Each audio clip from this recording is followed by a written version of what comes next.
പാലക്കാട് ഒറ്റപ്പാലത്ത് ദമ്പതികൾ വെട്ടേറ്റ് മരിച്ചു. നാലകത്ത് സ്വദേശികളായ കൊച്ചുമകൻ നസീർ, ഭാര്യ സുഹറ എന്നിവരാണ് മരിച്ചത്.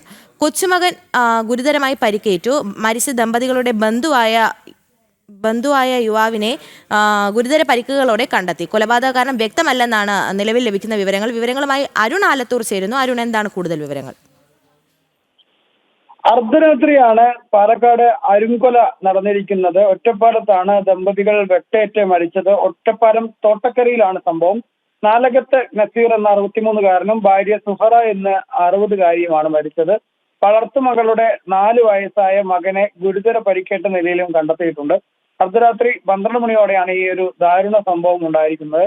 സുൽഫിയത്ത് എന്ന യുവതി 4 വയസ്സുകാരനുമായി ഓടി രക്ഷപ്പെടുന്നതിനിടെ നാട്ടുകാർ വിവരമറിയുകയായിരുന്നു. നാട്ടുകാർ വീട്ടിലെത്തി നോക്കിയപ്പോഴാണ് ദമ്പതികളെ കൊല്ലപ്പെട്ട നിലയിൽ കാണുന്നത്.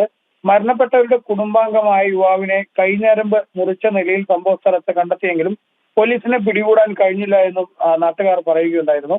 എന്തായാലും സമീപത്തെ പള്ളി ഖബർസ്ഥാനിലേക്കാണ് യുവാവ് ഓടി രക്ഷപ്പെട്ടത്. പോലീസും നാട്ടുകാരും ചേർന്ന് ഇയാൾക്ക് വേണ്ടി വലിയ രീതിയിലുള്ള തിരച്ചിൽ നടത്തി. ഗുരുതരമായി പരിക്കേറ്റ കുട്ടിയെ ആദ്യം ഒറ്റപ്പാലം താലൂക്ക് ആശുപത്രിയിൽ പ്രവേശിപ്പിച്ചെങ്കിലും പിന്നീട് വാണിയംകുളത്ത് സ്വകാര്യ ആശുപത്രിയിലേക്ക് മാറ്റുകയും ചെയ്തു എന്നുള്ളതാണ്.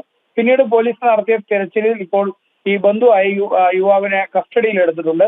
പൊന്നാനി സ്വദേശിയായ റാഫിയെയാണ് ഒറ്റപ്പാലം പോലീസ് കസ്റ്റഡിയിൽ എടുത്തിരിക്കുന്നത്. കൊല്ലപ്പെട്ട ദമ്പതികളുടെ മകളുടെ ഭർത്താവാണ് ഈ റാഫി.